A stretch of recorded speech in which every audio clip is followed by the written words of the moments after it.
School ছাত্রীদের অশালীন SMS এবং কুপ্রস্তাব দেওয়া অভিযোগ উঠল পরিচালন সমিতির সভাপতির বিরুদ্ধে এবং এই ঘটনাকে কেন্দ্র করে সভাপতির বিরুদ্ধে অভিযোগ এনে বিক্ষোভ দেখায় স্কুলের ছাত্রছাত্রীরা।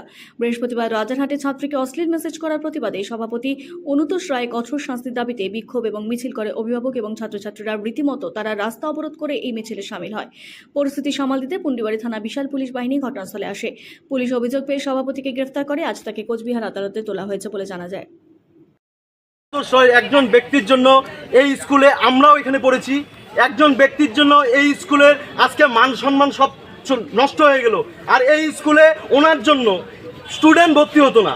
আর তলে তলে আমরা বুঝতে পেরেছি উনি ফেসবুকের মাধ্যমে স্কুল স্টুডেন্টের কাছ থেকে নোংরা মেসেজ করতো, নোংরা ফটো চেত। তা চাওয়ার পরে আমরা এর শাস্তি চাই, প্রতিবাদ চাই। আর আমরা ওকে 1 ঘন্টার মধ্যে ধরতে চাই, না হলে আমরা প্রথম স্টুডেন্ট আজকে পদ অবরোধ করতে বাধ্য হব।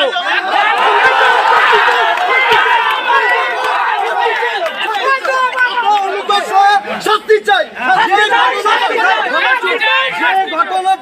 যে ঘটনাটা আমাদের পশ্চিমবঙ্গে হচ্ছে তার মধ্যে থেকে অনুতোষ রায় কিভাবে এই নোংরা আচরণ করতে পারে তার জন্য শাস্তি চাই 1 ঘন্টার মধ্যে, না হলে আমরা পদ অবরোধ করবো।